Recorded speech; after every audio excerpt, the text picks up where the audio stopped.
you a true crime story and we drink. The following content may be disturbing to some. Discretion is advised. If you choose to enjoy one of our themed margaritas, please ensure that you are of legal drinking age and have fun but drink responsibly.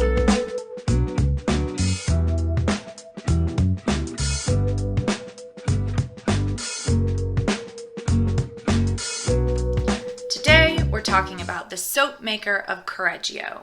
She's our first serial killer and our first killer from outside of the United States. Leonardo Cianciulli is Italy's most infamous serial killer, and let me tell you, this one is a doozy. The margarita for this time is a little bit fragrant and a little bit sweet, just like Leonardo made her soaps and cakes. Yikes.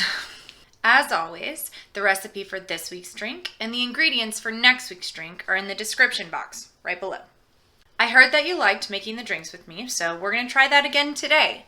I'm still working on things like how to get the camera angles just perfect, and I wasn't super happy with last week's. So we're trying it a little bit different today. Let me know what you think. Okay, so for today's margarita, we're going to start with some strawberries, and we're going to do a fancy bartender technique. I think it's called muddling? I don't know, fancy smooshing. So we're just going to smoosh up the strawberry until it's got lots of juices. Delicious. Yum, yum. It's possible that we might start to stretch the definition of margarita a little bit. In my opinion, if it has tequila and it has lime juice, it's a margarita. So here we go. 2 parts tequila for tonight's drink.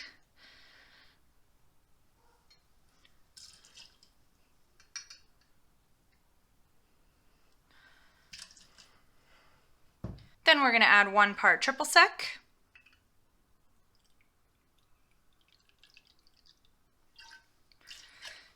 Today's special ingredient is from my local Asian market. It is strawberry soda. You could do strawberry juice if you wanted. You could juice more strawberries, or I don't know if you could buy strawberry juice, but you could.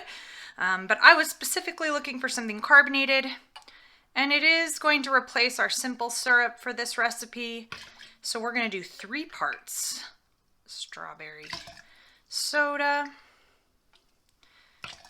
And then, as I said before, can't be a margarita without lime juice. So this one's going to be 1 part lime juice. We don't want it too limey. And our second special ingredient is rose water. And yes, this can be ingested. It was purchased from a grocery store. But I would not go too heavy on the rose water. Think of it more of as an essence versus a flavor. Trust me, 1 to 2 drops is just fine. It's plenty. Then we will add our ice and shake her up. Okay, ice is in. Now, take it from me. Anytime you have something carbonated in here, you need to be really careful because I have had at least 1 explosion. So I'm going to add it here and just do a gentle mix at first with this open. And then I'm going to close it, and I'm just actually going to, I'm not trying to explode anything. Just gentle. Then we're going to pop it open. We're doing a Moscow Mule glass today because we can. Remember, bougie people strain. And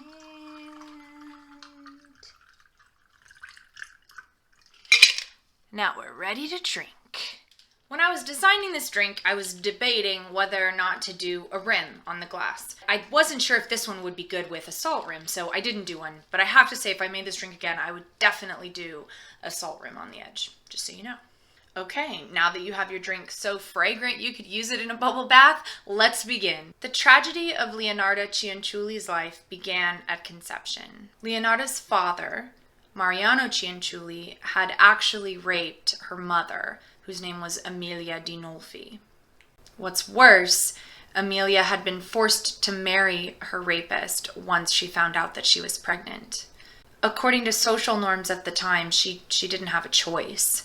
To remain unwed would have made her a, quote, woman without honor, as she had lost her virginity. This was actually part of Italian law at the time, specifically Italian Penal Code 544, which put into actual words the idea of a rehabilitating marriage. This stated that a rapist who married the person that he raped would have his crime immediately expunged. It was just a horrendous travesty of justice. I think it's worth noting that even though this happened in the 19th century, that today in 2021, there are actually 10 countries around the world that have similar such laws. Leonardo was born on April 18, 1894, in the southern town of Montella Avellino. It was one of the poorest regions at the time, and Leonardo's family was impoverished. From birth, Amelia was emotionally abusive towards Leonardo.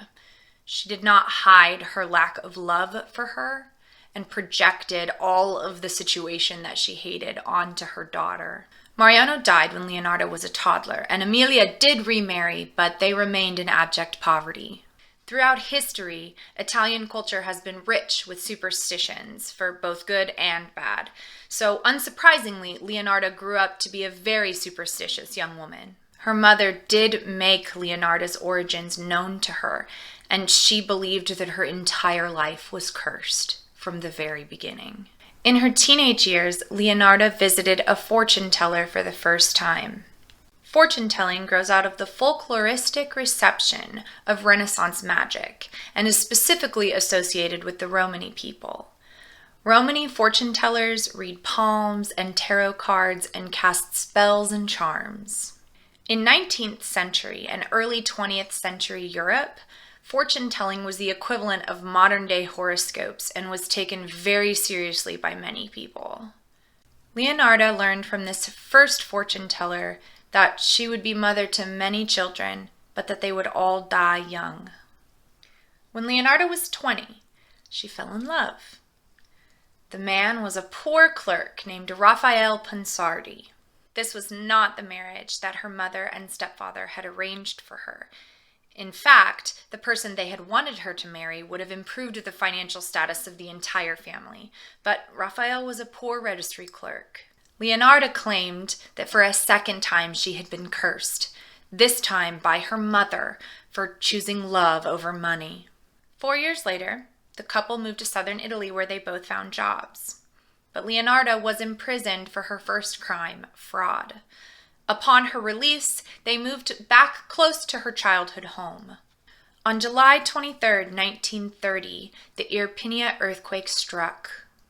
In the worst damaged areas, about 7 out of every 10 homes were completely destroyed. Thankfully, the casualties weren't as high for that particular earthquake because people weren't in those homes. They were actually out sleeping in the fields with their livestock during that time. Leonardo and her young family were among those who lost their home. They moved one last time, this time to Correggio. She opened a small shop, and she became very well known to her neighbors, who thought of her as a doting mother, a kind and quiet woman, and a friendly neighbor. Women would often come to her shop for advice. They'd drink a cup of coffee or perhaps a glass of wine and eat some of her delicious homemade sweets. Leonardo herself was known to be a bit of a fortune teller, and so she also made some money on the side telling fortunes for those women who came to her shop. Leonardo actually had 17 pregnancies during her marriage, but she lost 3 children to miscarriages and 10 of them died in childhood. This only served to fuel the fears she had from her fortune telling, and so Leonardo became incredibly overprotective of her remaining living 4 children. At one point, the superstitious Leonardo would visit a second Romani fortune teller who would read her palms. She would say, "In your right hand I see prison, in your left hand a criminal asylum."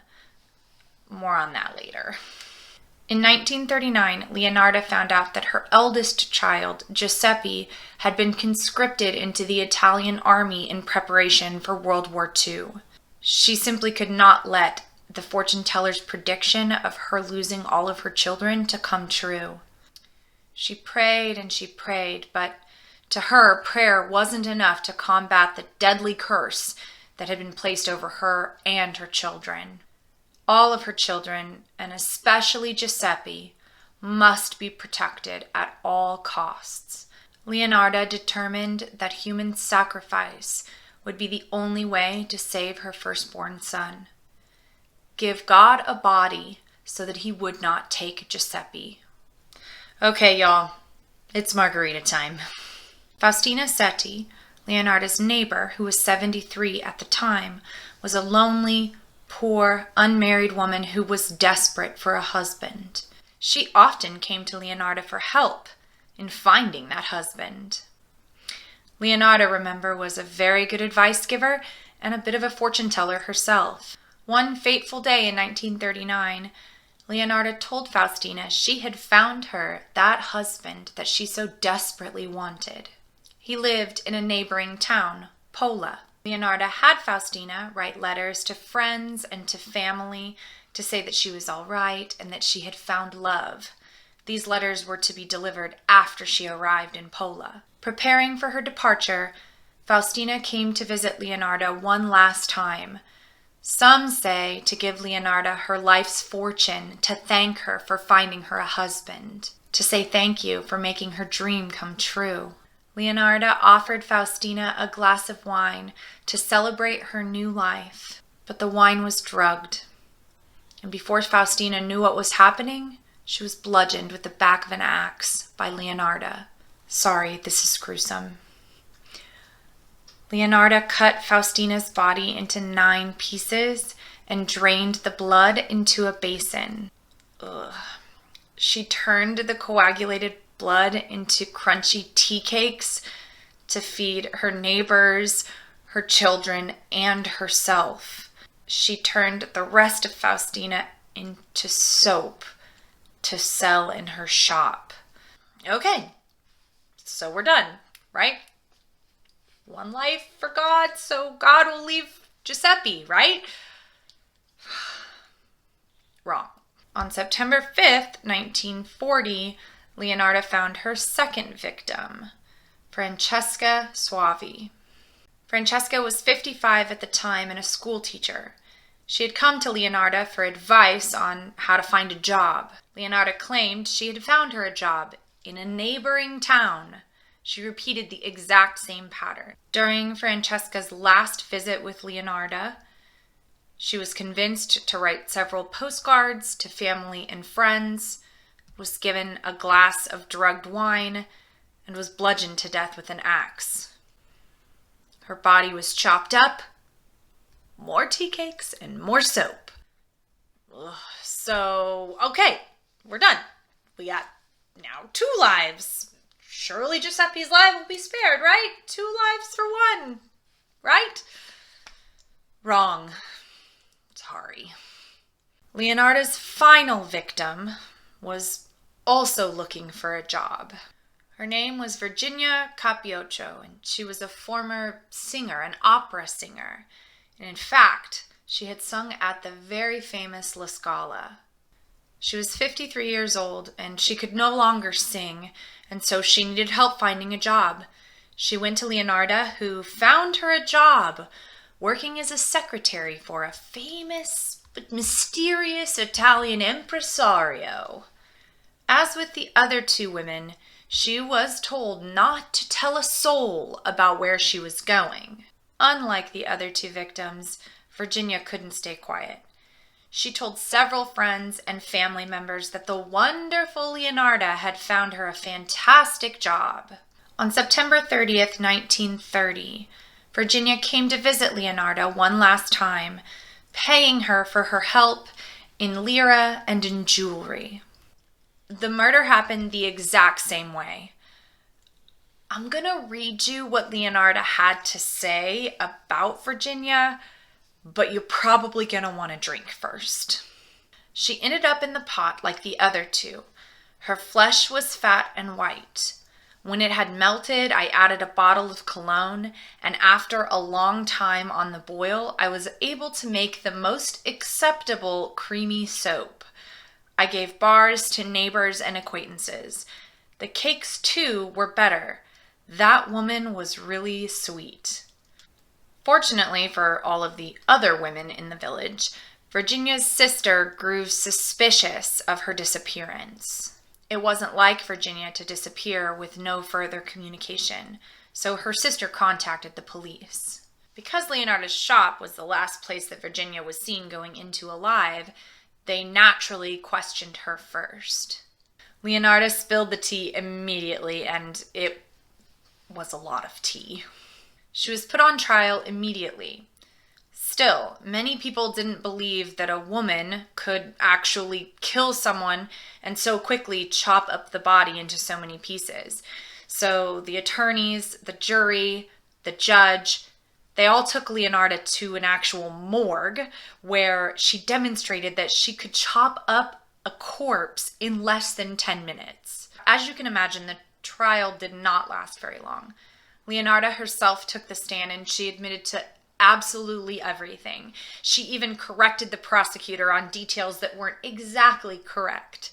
While on the stand, she even admitted that she donated the copper ladle that she had used to make the soap to the war effort because there was a shortage of copper. There was no shortage of disagreements, however, on whether or not she was criminally insane. Depending on which doctor you talk to, she was either insane or perfectly sane and rational. So they sort of split the difference. 30 years in a prison and 3 years in a criminal asylum. Prison in the right hand and asylum in the left. Turns out that fortune teller was right after all. Giuseppe, Leonardo's son, was also put on trial as an accomplice to the crime.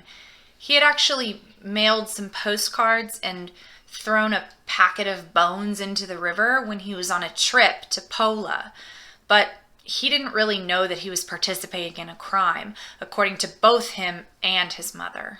The reason that we know so many details about Leonardo's life and her crimes is that because when she was in prison, she actually wrote her memoirs. It was titled An Embittered Soul's Confessions, and it told the entire story in very vivid detail.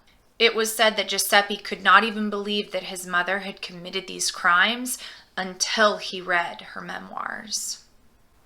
In September of 1970, Leonardo Cianciulli died of cerebral apoplexy, which is a form of a stroke, in her final year in the asylum. All of her murder weapons, including the pot that she used to boil her victims, were donated to the Criminology Museum in Rome, Italy, where they can still be seen today. Let's talk a little bit about superstitions and superstitious people. It's no secret that Leonardo was an extremely superstitious person from the time she was very young. As it turns out, many modern studies have shown a connection between superstitious beliefs and a whole host of mental illnesses, including anxiety, depression, and more serious mental conditions such as obsessive-compulsive personality disorder and schizophrenia. Superstition reduces the stressful, anxiety-inducing feelings caused by a lack of control by putting some explanation to the unexplainable. It provides some meaning of understanding for things that can't be explained. There's no surprise, really, that the trauma that Leonardo experienced really from before birth and throughout her entire life, superstition can actually relieve that anxiety-provoking, stressful state of a lack of control because it provides an explanation for things that can't be explained. There's no surprise, really, that the trauma that Leonardo faced from before birth in her childhood and beyond might cause her to have mental health issues such as anxiety and depression, and those superstitions may have alleviated that anxiety for her. And let's be clear, the trauma that Leonardo experienced began at conception. There are also studies that show that a mother's stress, shame, and toxic emotional trauma can and often does embed itself into the growing fetus's genetic makeup. Emotionally traumatic experiences are transmitted to the fetus and encoded into the very fiber of their being. Some might say that Leonardo didn't even stand a chance. So what do you think?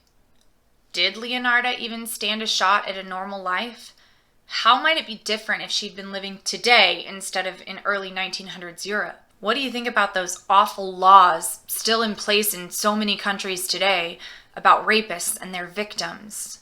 What about those fortune tellers? Did they get it right? Was Leonardo cursed, or was it mental illness? Did her husband and her children really not know anything that was going on? How on earth did she even come up with the idea to turn people into cakes and soap? And why did she think it was a good idea? Ick! Are you superstitious? Listen, Leonardo's the bad guy in this story. She didn't have to kill those women. At the end of the day, she made a choice. And when faced with her son taking the punishment for her, she was gonna confess. Leonardo really did not have a good life. And it's worth exploring. I mean, the soap and the cakes, that's taking it over the top for me. But the trauma she faced and the mental illness, it's all tremendously interesting. And it offers a potential explanation. Thanks for hanging out with me, and I hope you liked today's drink. If you have a suggestion for a case, or more importantly, a margarita, feel free to drop it in the comments section, or come hang out with us on Instagram. The link is in my bio. Next week's margarita is a good one, so make sure you head out and grab the ingredients. And remember, there's always alternatives to murder.